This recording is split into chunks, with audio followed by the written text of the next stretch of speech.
10वीं कक्षा का पहला प्रश्नावली यानी 1.1 जो है का क्वेश्चन हम लोग हल करेंगे।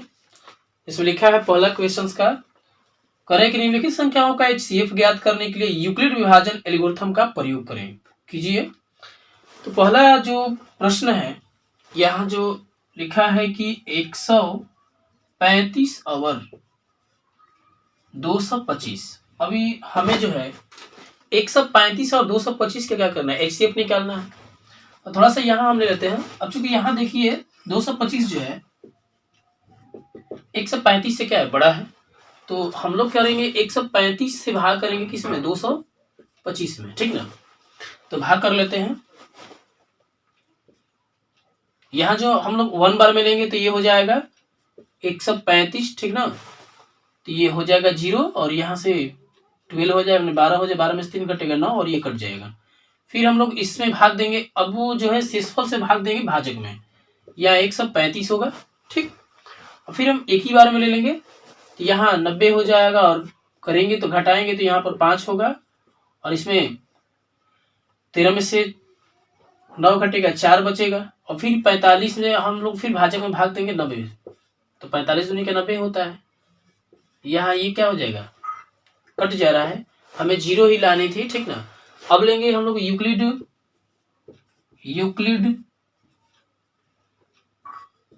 विभाजन एल्गोरिथम से, ठीक ना। तो आपको पता होगा पहले से सूत्र ये था कि A इक्वल टू मतलब A बराबर BQ प्लस R होता था। इसी पर हम लोग इसको सजाएंगे। तो यहाँ देख रहे हैं 225 है, ठीक। 225 है, हमने किसे भाग दिया, 135 है, तो यहाँ गुणा करेंगे 135 गुणे भागफल क्या, भागफल होगा 1 और शेषफल कितना आ गया है 90। अभी यानी कि 0 जो है शेषफल बराबर 0 नहीं है, कह देंगे जहां R बराबर नॉट 0 है। जब तक 0 हमारा नहीं आएगा तो हमें HCF जो है ज्ञात नहीं होगा। तो फिर से हम क्या करेंगे, फिर से भाग करने की कोशिश किए हम लोग, फिर से भाग दे दिए हैं। अब 90 से हम लोग 135 से भाग दिए हैं, तो 135 बराबर यहाँ हो जाएगा 90 गुणे भागफल कितना है 1 ले लीजिए, प्लस शेषफल कितना आ गया है 45। अभी भी हम देख रहे हैं कि शेषफल क्या है, हमारा 0 नहीं आया है, तो कह सकते हैं जहां यहाँ R नॉट बराबर क्या चीज 0। फिर हम लोग क्या करेंगे, अब 45 से हम भाजक 90 में भाग करेंगे यहाँ पर, तो यहाँ ले लेंगे 90 बराबर कितना हो जाएगा, तो 9 बराबर हो जाएगा 45 गुणे कितना बार में भाग दिए हैं 2 बार में, तो 2 प्लस। अब यहाँ तो शेषफल 0 आ गया है, 0 लेंगे। अब यहाँ जहां कह देंगे जहां R बराबर क्या आ गया है 0, तो जब R बराबर 0 यानी शेषफल आपका 0 हो जाएगा तो हमारा HCF वही ज्ञात होगा, यानी कि जो भाजक, जिस भाजक से हम लोग भाग देंगे और हमारा शेषफल 0 आ जाए तो वही भाजक हमारा क्या हो जाएगा HCF, यानी 45 हमारा क्या होगा HCF होगा। कह देंगे अतः जो है, ये कहेंगे अतः यहाँ शेषफल 0 है, इसलिए किसका 135 और 225 का HCF कितना हो जाएगा, तो हमारा 45 हो जाएगा, राइट। आगे आपको समझ में। नेक्स्ट क्वेश्चन देखते हैं। अब दूसरा क्वेश्चन दिया है 196 और 38,220। दूसरा क्वेश्चन जो हमको मिल रहा है 196 और 38,220, ठीक।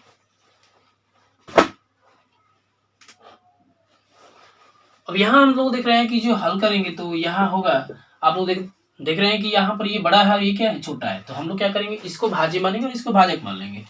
तो यहाँ भाग दे लेंगे, तो यह हो जाएगा 196 से हम लोग भाग करेंगे 38,232 में, 38,220, ठीक ना। भाग ले लेते हैं, एक बार ले लेंगे एक बार में, तो यहाँ हो जाएगा 196 होगा, 12 में से 6 घटेगा 6 बचेगा, और ये जो है बचेगा 17 में से 9 घटेगा 8 बचेगा, और ये क्या हो जाएगा आपका 1 बचेगा, ठीक ना। यहाँ 2 हो जाएगा। तो अब देखते हैं हम लोग लेंगे कितना से, अब लेंगे 9 से, 1764 होगा, पढ़ा पढ़ेंगे 196 9 होता है 1764। अब इसको घटाएंगे तो यहाँ बचेगा 8, यहाँ हो जाएगा 15 में से, यानी 1 दे दिए तो 15 में से 6 घटेगा, 9 हो जाएगा, ये कट जाएगा, अब उतरेगा 0, ठीक ना। अब ये जाएगा 5 बार में, 5 से गुणा कर देंगे, इसमें आ जाएगा हमारा 980। अब यहाँ देखते ये कट गया, हमको इतना ही से भाग दिए तो हमारे यहाँ क्या आ गया, सिंपल 0 हो गया है। तो अब हम लेंगे यूक्लिड, ले लेंगे यूक्लिड विभाजन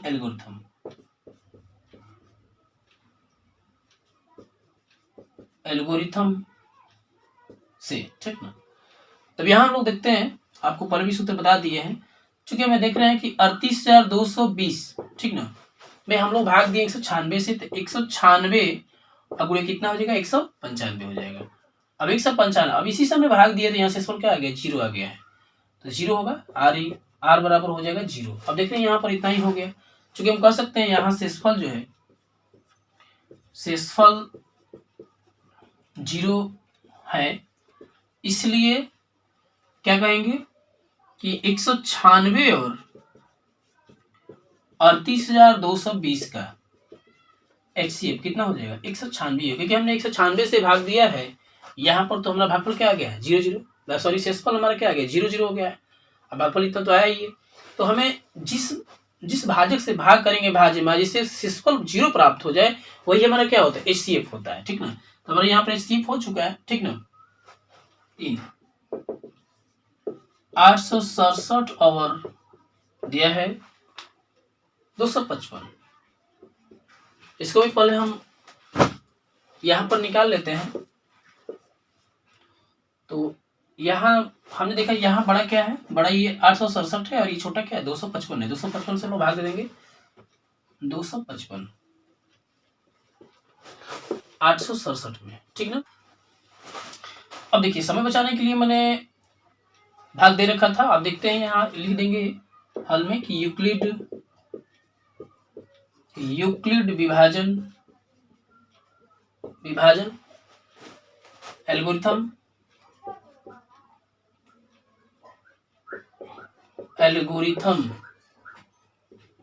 से लेंगे। तो पहले देख रहे हैं क्या चीज, 867 लेंगे, 867 बराबर क्या हो जाएगा, 255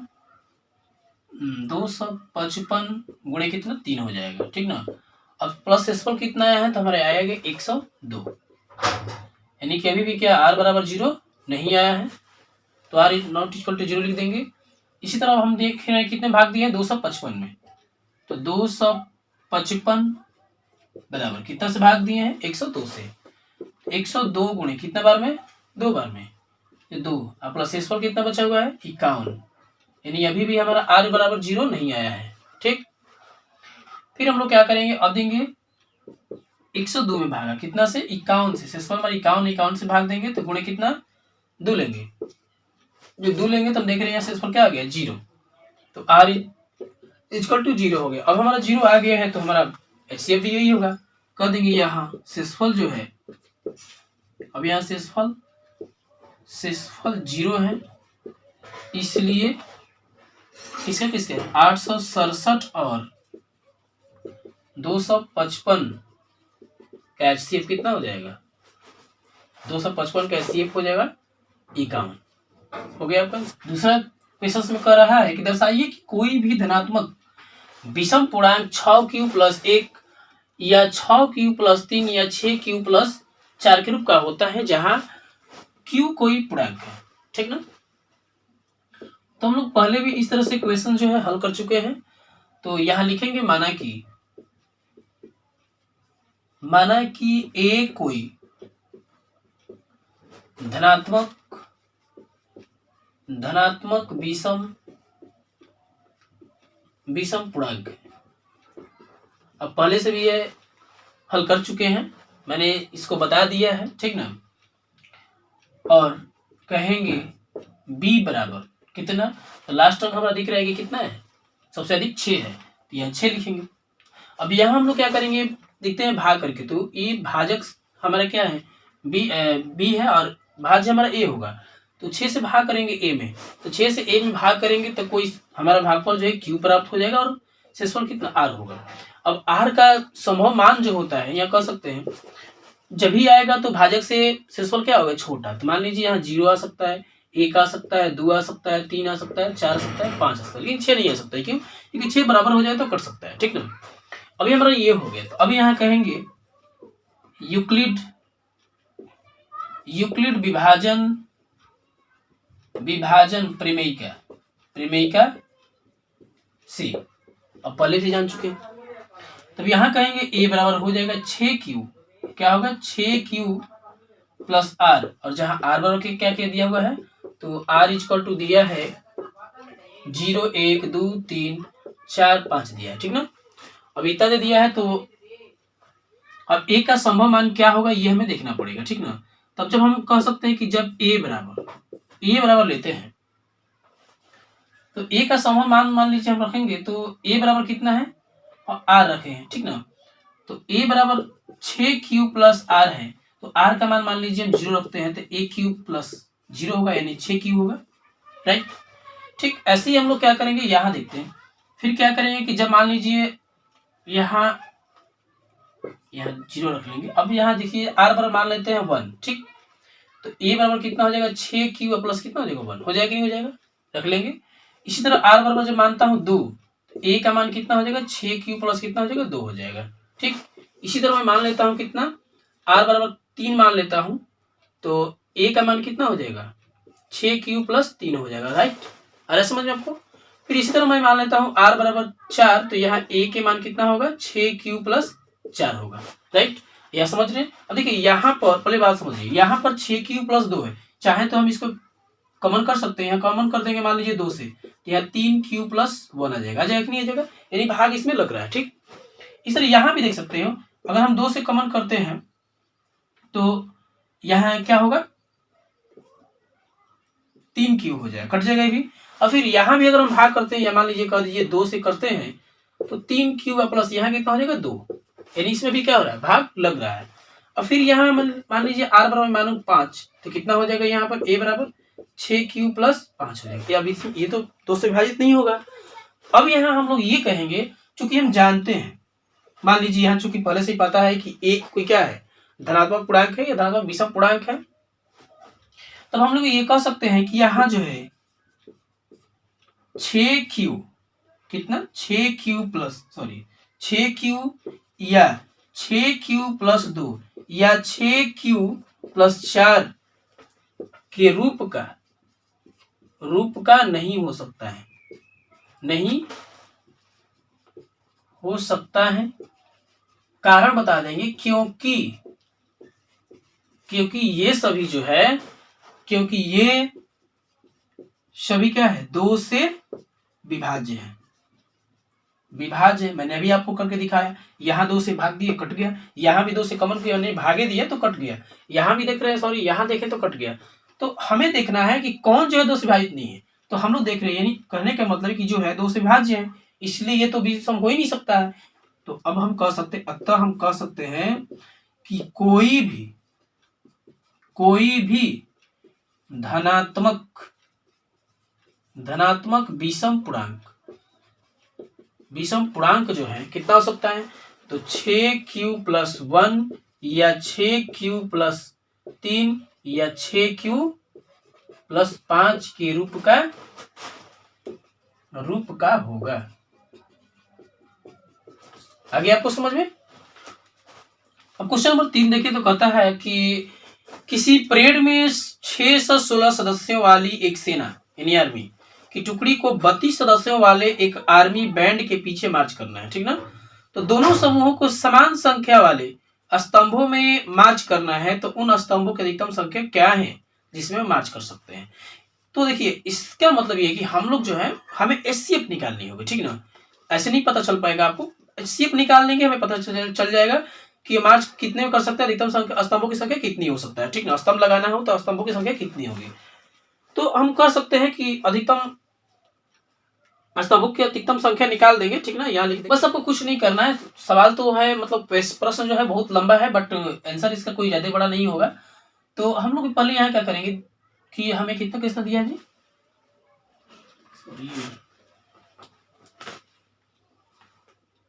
216 दिया है, और नहीं सॉरी 616 और 32 दिया है, ठीक ना।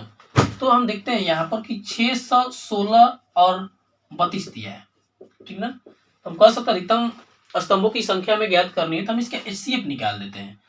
अब हमें क्या करना है कि अब देखते हैं यहाँ पर ये क्या है, बड़ा है और ये क्या छोटा है। इसमें क्या कर देंगे, 32 से डिवाइड कर लेते हैं, लेकिन यहाँ भाग दे लेते हैं 616 में। 616 में 1 बार लेते हैं तो 32 होगा, और यहाँ से भाग घटाएंगे तो कितना बचेगा, तो ये बचेगा 11 में से 2 घटेगा 9, और यहाँ बचेगा 2, यहाँ हो गया 6, ठीक।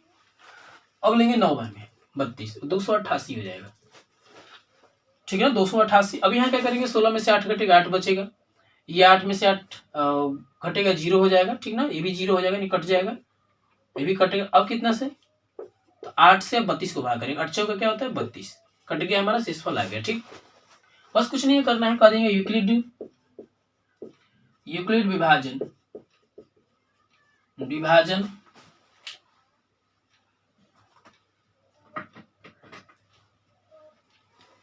एल्गोरिथम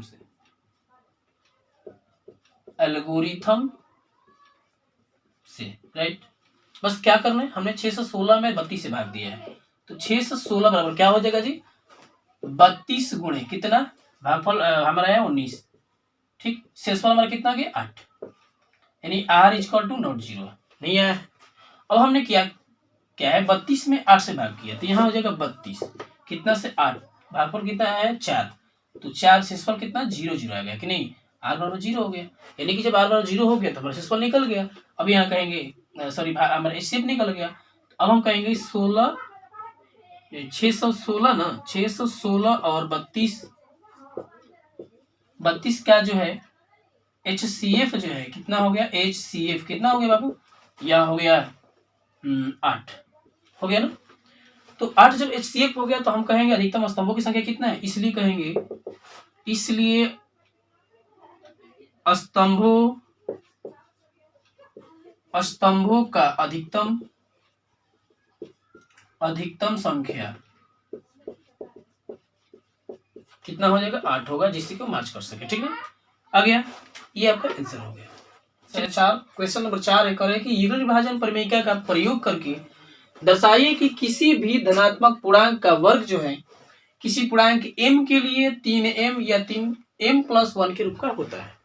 चलिए इसको भी देख लेते हैं कैसे होता है, हम लोग प्रूफ करके दिखाएंगे। तो यहाँ हल करेंगे हम, माना कि a कोई धनात्मक पूर्णांक है, ठीक। मान लिया हमने कि a कोई क्या है, धनात्मक पूर्णांक है, और b बराबर कितना मानेंगे, तो अधिकतम संख्या उसमें 3 है तो 3 मान लेंगे, ठीक। अब यहाँ हम भाग करके देखेंगे तो 3 से भाग करेंगे a में, तो कोई भागफल q हमें प्राप्त होगा और r प्राप्त होगा शेषफल, और r बराबर जो होगा संभव मान 0 हो सकता है, 1 हो सकता है, 2 हो सकता है, इससे ज्यादा नहीं होगा, इससे ज्यादा होगा तो 3 से बड़ा हो जाएगा, ठीक। अब हम लोग क्या करेंगे, यहाँ देखेंगे, कहेंगे यूक्लिड विभाजन परिमेयिका से, ठीक। तो हमें पता होगा a बराबर क्या लिखते हैं, 3q लिखेंगे, 3 इंटू क्यू गुणा करेंगे अब प्लस r, और जहां r का मान जो है क्या क्या गया है, 0 आ गया है, 1 आ गया है, 2 आ गया है, ठीक। तो कहेंगे अब a बराबर देखिए, अगर मान लीजिए हम a बराबर रखते हैं r बराबर 0 लेते हैं तो a का मान कितना हो जाएगा, 3q हो जाएगा। यदि हम r का मान 1 लेते हैं तो a बराबर हमें क्या मिलेगा, 3q+1 मिलेगा ना। फिर यदि r बराबर हम 2 मान लेते हैं तो a बराबर कितना मिलेगा, 3q+2 मिल जाएगा, मिलेगा कि नहीं मिल जाएगा, अरे आपको समझ में। अब हम लोग क्या करेंगे कि हमें तो वर्ग कर रहा है, तो हम लोग यहाँ करेंगे a बराबर 3q वर्ग करना है, ठीक ना, तो वर्ग दो तरफ कर लेंगे तो a² हो जाएगा, 3q का वर्ग हो जाएगा ना। अब क्या कर लेंगे, यहाँ तरीका क्या होता है, 9q का स्क्वायर हो गया ना। अब हम लोग क्या करेंगे, यहाँ पर 3 से कॉमन कर लेते हैं, कितना होगा 3q, ठीक। यहाँ लिखे माना कि, यह माना a बराबर मान लेंगे इतना, कितना 3q का स्क्वायर, ठीक। जब इतना मान लेंगे तो इतना बराबर हम इसके स्थान पर m रख देंगे तो 3m हो जाएगा, हमें यही लाना था। इसी तरफ यहाँ करेंगे, इसको रखेंगे ए बराबर कितना है 3q + 1 है, वर्क कर देते हैं दोनों तरफ, एक स्क्वायर होगा इधर भी है 3q + 1 का स्क्वायर होगा। अब आपको पता होगा इसका सूत्र होता है, मान लीजिए यहाँ पर हम कह सकते हैं बीच में, आपको पता होगा कि a + b का होल स्क्वायर बराबर होता है a² + 2ab + b का स्क्वायर, राइट। इस पर हम तोड़ लेंगे इसको तो हो जाएगा 3q का स्क्वायर होगा, और यहाँ पर 2 गुणे 3q गुणे 1 प्लस फिर 1 का स्क्वायर, राइट। अब यहाँ हो जाएगा तीन क्या हो जाएगा 9q का स्क्वायर होगा, 3 दूनी का 6q + 1 हो जाएगा। अब हम लोग क्या करेंगे, फिर इसे 3 से कॉमन करेंगे तो 3q का स्क्वायर होगा, और 3 दूनी का यहाँ 6 होता है तो 2q + 1 का 1 हो जाएगा। इतना बराबर a मान लेते हैं, कह देंगे माना a बराबर कितना मान लेंगे, टोटल मान लेंगे 3q का स्क्वायर + 2q, राइट। तो इसके स्थान पर m रखेंगे तो यहाँ कितना हो जाएगा 3m + 1, राइट, हो गया ना।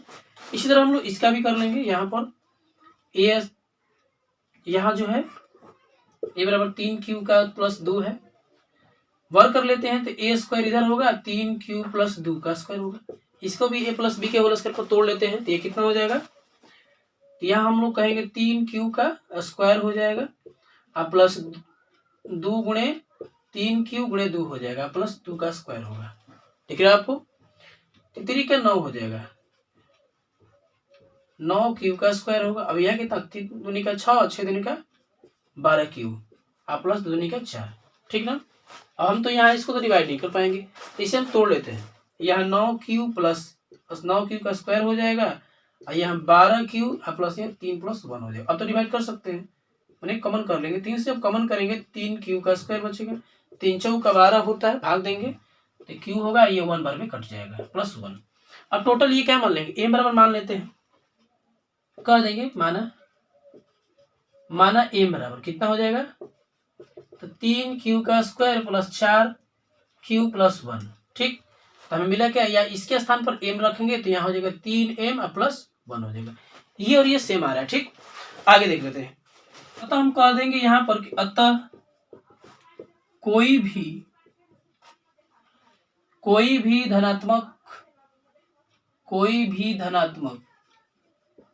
धनात्मक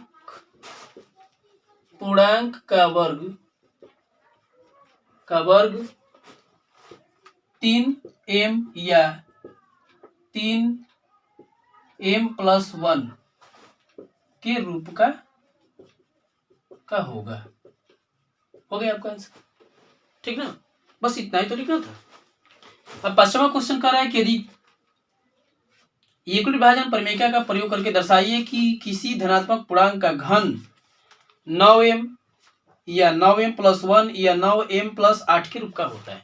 चलिए इसको भी देख लेते हैं, 5वां क्वेश्चन, ठीक ना। यहां भी हम लोग माहौल में मानेंगे ही, कहेंगे माना कि ए कोई क्या कर रहा है धनात्मक पूर्णांक है, मान लेंगे माना कि ए कोई धनात्मक पूर्णांक है, ये माना कि ए कोई क्या है धनात्मक पूर्णांक है, ठीक ना। और यहां मान लेंगे b बराबर हम लोग मान लेते हैं 3, क्योंकि हमें घन करना है, कम ही रखना पड़ेगा। अब यहाँ देखते हैं, लेंगे 3 से भाग करेंगे तो हमारा भागफल कितना आ जाएगा, सॉरी 3 से भाग करेंगे a में तो भागफल q आएगा और r यहाँ आएगा, तो r बराबर कितना मिल जा सकता है 0 मिलेगा, 1 मिलेगा और 2 मिलेगा, इससे ज्यादा नहीं ले सकते, 3 से छोटा लेंगे, ठीक। अब कहेंगे यूक्लिड विभाजन प्रमेय का सूत्र लगाएंगे, प्रमेय का कैसे क्या होगा, a बराबर होता है 3q + r, और जहां r बराबर क्या होगा 0 होगा, 1 होगा, 2 होगा, ये ना होगा। अब a का संभव आपको तो मान रखना ही आएगा, तो कह देंगे a का संभव मान ले लेंगे, कितना हो जाएगा आपको पता होगा, जब 0 रखेंगे r बराबर तो हो जाएगा 3q, और फिर अगर 1 रखते हैं तो 3q + 1 होगा, और 2 रखेंगे तो 3q + कितना होगा 2 होगा, ठीक ना।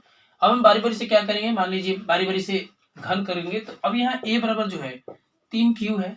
अब दोनों तरफ हम घन करेंगे तो a हो जाएगा, और यहाँ 3q के पावर q हो जाएगा क्यूब। अब यहाँ देखते हैं करेंगे तो 3 बार इसको 3 को 3 बार गुणा 3 का 9 27 हो जाएगा, 27 क्यू का क्यू होगा, ठीक ना। अब यहाँ हम क्या कर लेंगे, 9 से कॉमन करेंगे। तो 9 से कॉमन करें 27 में भाग देगा, 3q का क्यू हो जाएगा, राइट। अब यहाँ मान लेंगे क्या चीज, मानेंगे क्या मानेंगे कि m बराबर 3q के पावर q, ठीक। तो अब m इसके स्थान पर m रखेंगे तो कितना हो जाएगा, 9m हो जाएगा कि नहीं हो जाएगा बाबू, हो जाएगा, ठीक। इसी तरह इसको देख लेते हैं, ठीक। a बराबर हमें आया है 3q+1 है, राइट। दोनों तरफ घन कर देंगे तो a क्यू तो हो ही जाएगा, यहाँ 3q+1 पावर q हो जाएगा, लेकिन यहाँ तो गड़बड़ हो गया। अब यहाँ देखिए क्यूब हो गया ना, स्क्वायर था तो a + b के स्क्वायर को तोड़ दिए थे, लेकिन यहाँ तोड़ना पड़ेगा। आपको सूत्र होगा, आपको पता होगा a + b का होल क्यू जब होता है तो a³ + b³ प्लस 3 क्या होता है, ab × a + b होता है, राइट। पता है ना आपको। अब इस पर हम लोग तोड़ लेंगे, ठीक ना।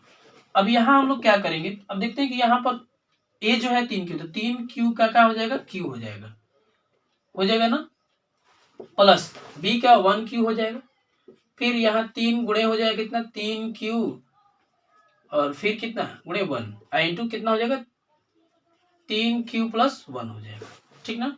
अब यहाँ 27q हो जाएगा, यहाँ 1 का 1 होगा, ऐसे में 3 का 9, तो 9q हो जाएगा। फिर इसमें गुणा करना पड़ेगा, 3q+1 हो जाएगा, राइट। अभी 27q का q तो हो करेगा, +1 हो जाएगा। अब इसको क्या करेंगे, 29 27 से भी हो जाएगा, जोड़ देंगे, 29 27q का स्क्वायर होगा, ठीक। और यहाँ 9 कितना हो जाएगा, 9q का 9q हो जाएगा ना। और फिर इसको हम सजा लेंगे, यहाँ 27q का q होगा, फिर प्लस यहाँ हो जाएगा 27q का स्क्वायर और प्लस 9q होगा और +1 हो जाएगा। अब इन सभी कॉमन कर देते हैं, 27 है, 3 से 9 से कॉमन कर लीजिए 9, तो 27 को जब इसमें भाग करेंगे कितना हो जाएगा, 3q के q हो जाएगा, इसमें भाग तो 29 27, फिर 3q की स्क्वायर हो जाएगा, इसमें एक कट जाएगा, 1 बचेगा, तो 1 नहीं q बचेगा सिर्फ, यहाँ 1। अब इतना बराबर हम क्या मान लेंगे, m मान लेंगे, ठीक ना। कहेंगे माना m बराबर 3q का स्क्वायर, सॉरी q, और फिर 3q का स्क्वायर प्लस q। अब इसके स्थान पर हम लोग m रख लेंगे, m रखेंगे तो यहाँ क्या हो जाएगा, 3m प्लस, सॉरी यहाँ 3 नहीं 9m+1 हो जाएगा, राइट। हो गया ना आपका, ये दूसरा केस हो गया। अब तीसरे केस में हम लोग थोड़ा सा मिटाना पड़ेगा, तीसरे केस में देख लेते हैं।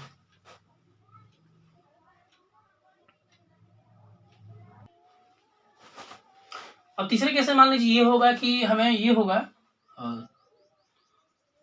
a बराबर मिलेगा हमें 3q+2 मिलेगा, ठीक। दोनों तरफ घन करेंगे तो a घन होगा, और यहाँ 3q+2 का क्या होगा, घन होगा ना, राइट।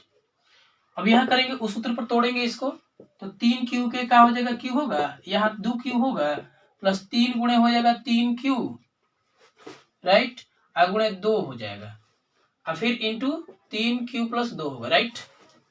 अरे आप लोग को समझ में। अब यहाँ क्या करेंगे, 27q का q होगा, यहाँ 2 को 3 बार गुणा करेंगे तो 2 दूनी के 4, 4 दूनी के 8 होगा, अब प्लस यहाँ 3 क्या 9 हो जाएगा, और 9 दूनी 18q होगा, इंटू 3q+2 होगा, फिर से गुणा करेंगे। अब यहाँ 27q का तो q ही करेगा, फिर 8 होगा, राइट। इसमें 18 था, यहाँ पर 18 3 54, अब q का स्क्वायर हो जाएगा, q स्क्वायर हो जाएगा, और यहाँ 18 दूनी के 36q हो जाएगा, राइट। अब इसको हम लोग बाहर कर लेते हैं, तो यहाँ 27q के q हो जाएगा, और यहाँ 54q का स्क्वायर होगा, अब यहाँ 36q होगा और प्लस 8 हो जाएगा। अब यहाँ हम लोग 9 से कॉमन कर लेते हैं, कर लेंगे ना, तो यह कॉमन करेंगे तो 3q का q होगा, प्लस 9 छक्के 54 हो जाएगा q का स्क्वायर, और यहाँ 9 चौके 36q होगा, 4q हो जाएगा, प्लस 8। अब इतना बराबर हम क्या मान लेंगे, m, यह कर लेंगे माना m, माना ये बराबर हो जाएगा 3q के Q plus 6q square 4q हो जाएगा ना, राइट। अब यहाँ इतना के बराबर हम m रख लेते हैं, तो यहाँ हम कहेंगे कि 9m प्लस कितना 8, आपको हो गया। यानी अब हम कह सकते हैं, इसका मतलब ये हो कि अतः कोई भी धनात्मक पूर्णांक का घन क्या होगा 9m या 9m प्लस 1 या 9m प्लस 8 के रूप का होगा, राइट। ये चैप्टर जो है 1.1 समाप्त हो गया। अगले में देखेंगे 1.2।